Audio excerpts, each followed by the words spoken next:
इधर महाराज उत्तानपाद सुरुचि के साथ में विवाह करके आए हैं। दूल्हा पास में आया। सुनीति की जो दासी है आज लगा फूलों का थान लेकर के चाचा जी आज सुरुचि का स्वागत करने के लिए दूल्हा के पास में पहुंच गई है।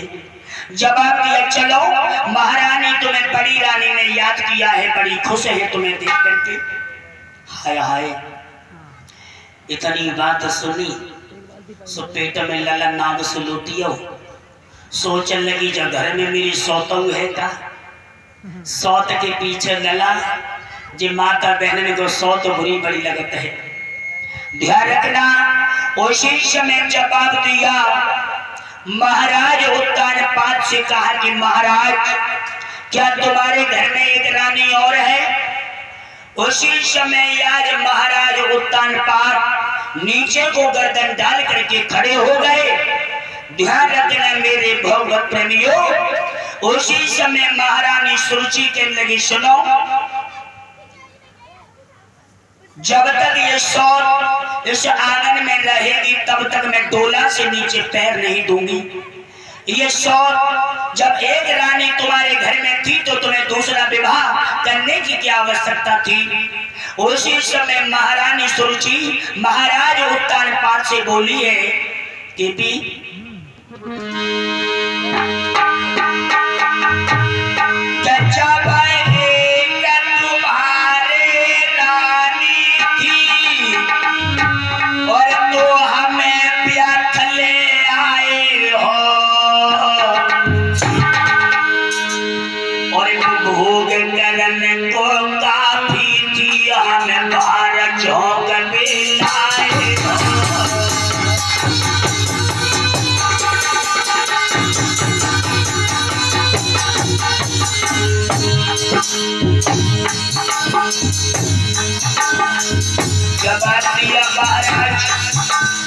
जब एक रानी तुम्हारे घर में थी तो हमारे साथ में तुमने विवाह क्यों किया?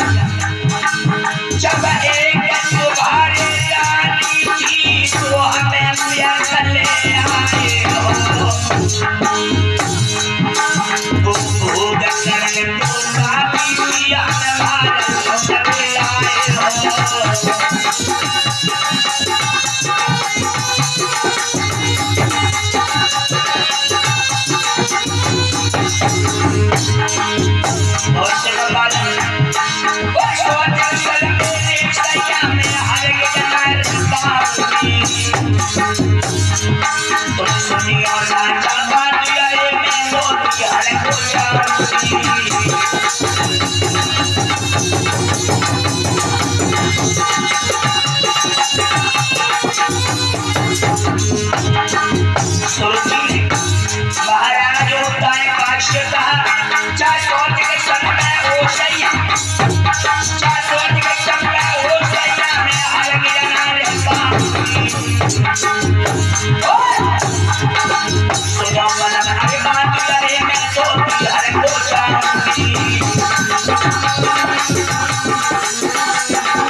याद रखना मेरे भगवत प्रेमियों।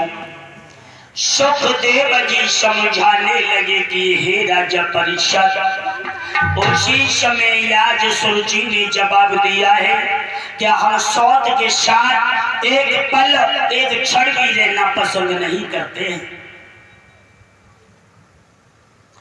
भगवान के नैया के प्यारे भक्तों, उसी समय आज सुनीति को ये मालूम पड़ा है कि हमारी सौत डोला से नीचे पैर नहीं दे रही है। अपनी बहन का स्वागत करने के लिए लला आज सुनीति डोला के पास में आ गई। चलो बहना डोला से नीचे उतर आओ।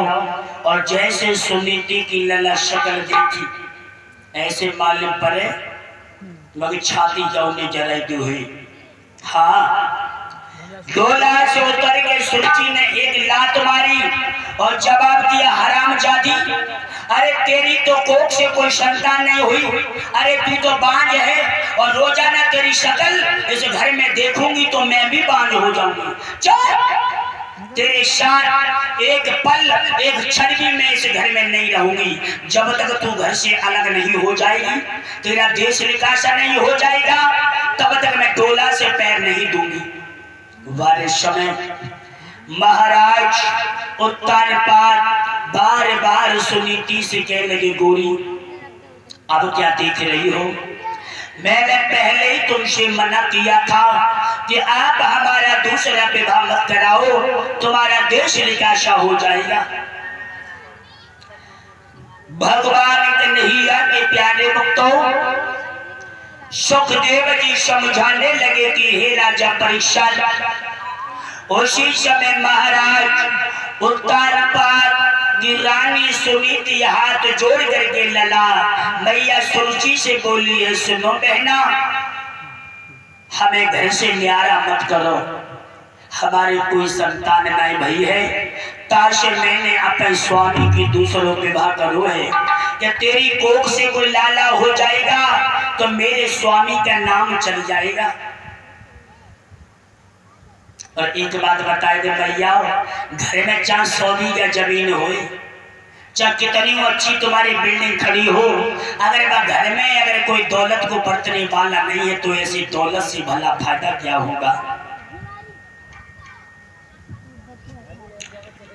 भगवान कन्हैया के प्यारे भक्तों, सुखदेव जी समझाने लगे कि हे राजा परीक्षित, मेरी माता बहनों भाइयों, आज मैया सुनीति लला आंखों में आंसू लेकर के कहने लगी, हे बहन, अरे हमें घर से अलग मत करो, परमात्मा ने पता नहीं मेरी किस्मत में क्या लिखा है, अगर मेरी कोख से कोई लाला हो जाता तो मैं अपने स्वामी का विवाह दूसरा नहीं करवाती। लेकिन एक बात ध्यान रखना मैयाओ, भाग से बढ़ करके और समय से पहले मनुष्य को कुछ प्राप्त नहीं होता, जितना भाग्य में है उतना ही मिलेगा। भगवान कन्हैया के प्यारे भक्तों, उसी समय हाथ जोड़ करके कहने लगी, आज सुनीति छोटी रानी सुरुचि से क्या बोली है? नारद,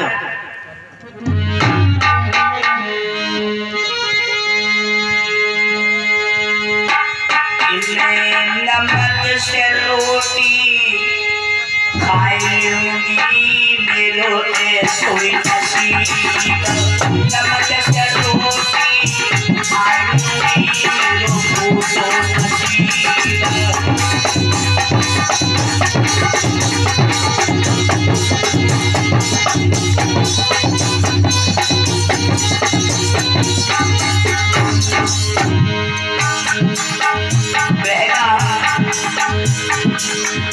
काशी बन के समय बिताए होगी मेरे सो नसीब।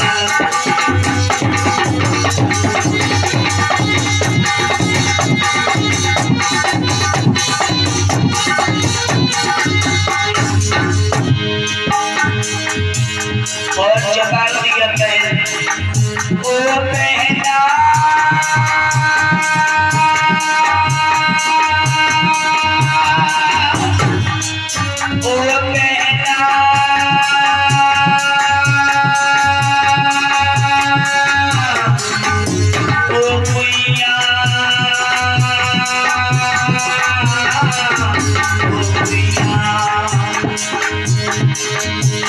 चाचा जी सुनीति क्या बोली? सारे दिन तेरो लाला खिलाऊं,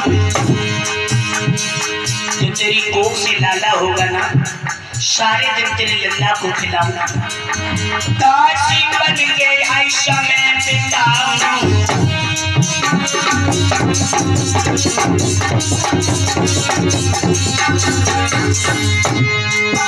तेरे लल्ला को गोद खिलाए मुझे सो नसीब।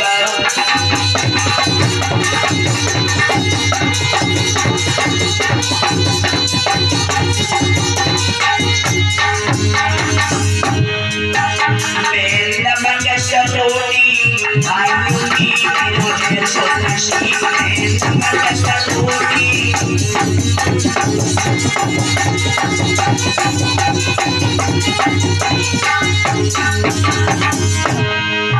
और सुनो, शाम को पहले मेरे पैर में दबाओ। पहला, मुझे घर से न्यारा मत करना, घर से अलग मत करना। शाम को तेरे पैर दबाऊंगी, तेरे घर का झाड़ू पोछा करूंगी। अरे शाम को पहले मेरे पाँव दबाओ, सुबह शाम घर को पोछा लगाओ। रूखी सूखी रोटी खाएंगे मेरे तो नसीब।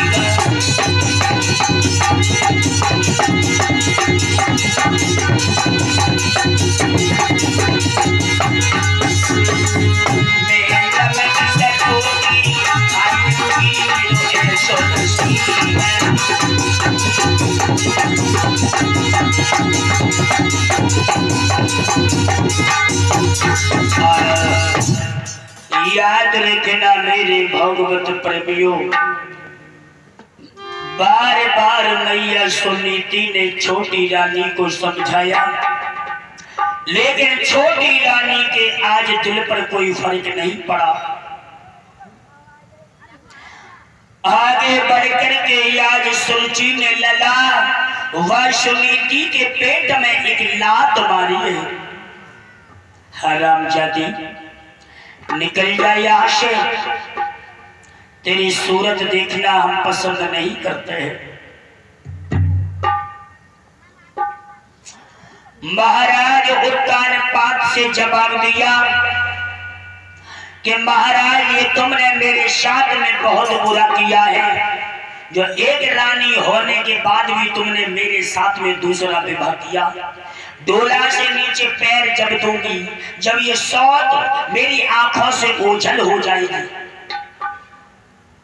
ध्यान रखना, भगवान कन्हैया के प्यारे भक्तों, महाराज उत्तानपाद बेचारे कुछ नहीं कह पाए और जवाब दिया, हे गोरी, तुमने अपने सर में कुल्हाड़ी को खुद मारा है। महाराज उत्तानपाद कहने लगे, ठीक है गोरी, हम सुनीति को अलग कर देंगे।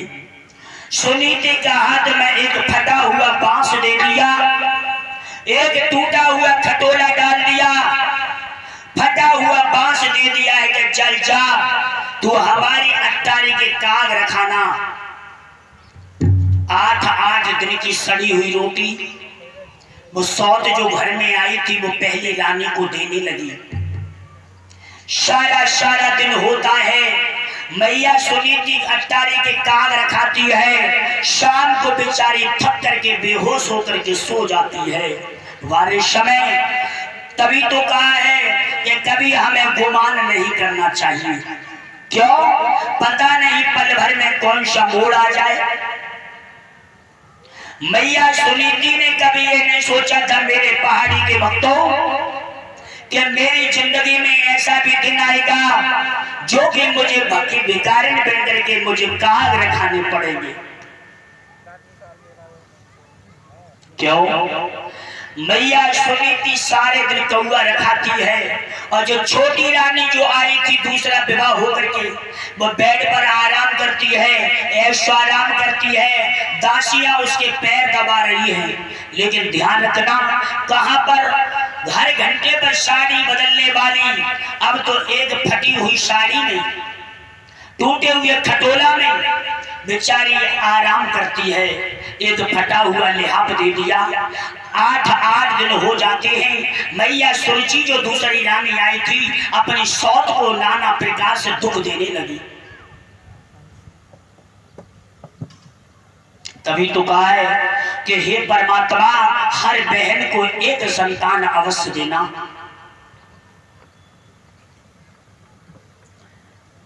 खैर एक बात और कहेंगे कि आजकल अच्छी बातों को सुनने वाले लोग बड़े कम हो गए हैं, बुरी बातों को सुनने वाले बहुत हैं। तुम्हारे पहाड़ी गांव के कुछ लोग कह रहे थे, शास्त्री जी कथा में आनंद नहीं आ रहा है। आनंद तो आ जाएगा जब हम आला ढोला रसिया जब सुनेंगे गंदे गंदे गाने, तब तुम्हें बहुत आनंद आएगा।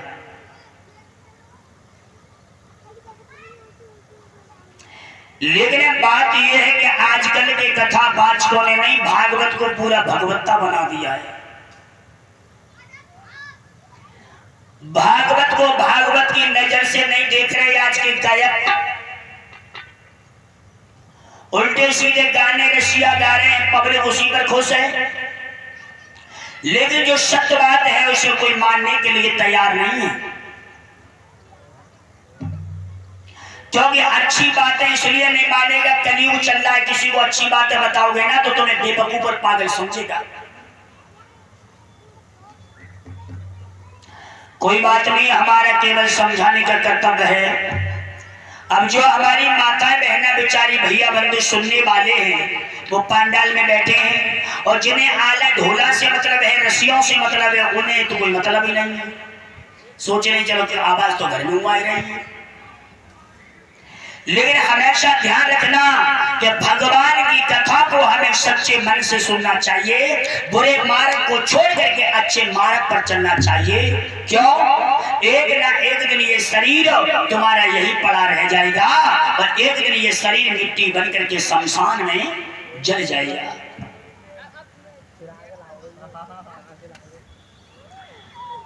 भगवान कन्हैया के प्यारे भक्तों, उसी समय आज एक दिन नहीं बल्कि 6 महीना हो गए, और महाराज उत्तानपाद की बड़ी रानी जिसका नाम है सुनीति अबकारी पर काग रखा रही है।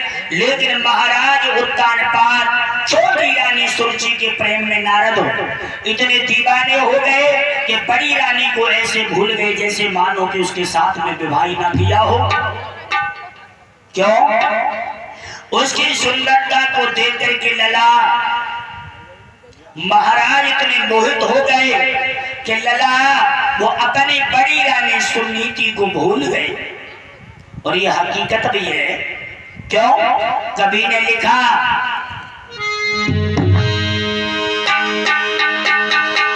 ऐसा क्या छुपा दिया नारी में जो नहीं देखने में आता है,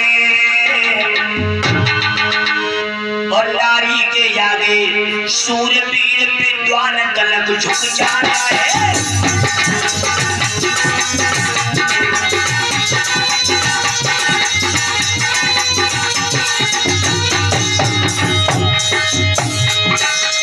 ध्यान रखना भाई, नारी ऐसा क्या छुपा है नारी में, ऐसा क्या छुपा है नारी में जो नहीं देखने में आता है। नारी के आगे सूरवीर विद्वान तलक झुक जाता है।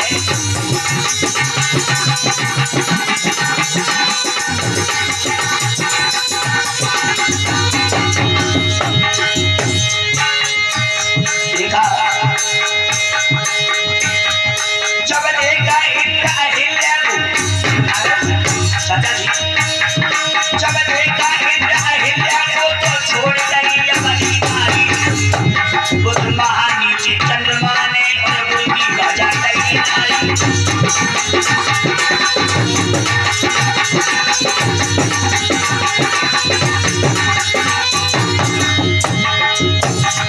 और जब देखा राजा अहिल्या को, तो इंद्र ने क्या किया? जब देखा राजा अहिल्या को तो छोड़ गई अपनी नारी, उस महानीच चंद्रमा ने गुरकी बजा गई नारी।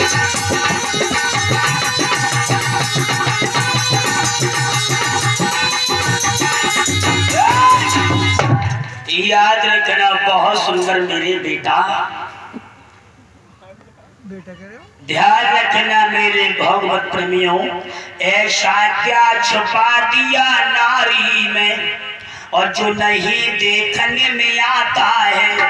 और नारी के आगे शूरवीर विद्वान तलक झुक जाता है। और जब देखा नारी अहिल्या को इंद्र ने तो छोड़ी दई अपनी नारी, उस महानीच चंद्रमा ने लला और गुरकी भजाए रही नारी। हाँ, भगवान कन्हैया के प्यारे भक्तों, ऐसा ही नहीं लला, इतने प्रेम में दीवाने हो गए कि बड़ी रानी सुनीति की याद महाराज उत्तानपाद बिल्कुल भूल गए। और बड़ी रानी सुनीति की याद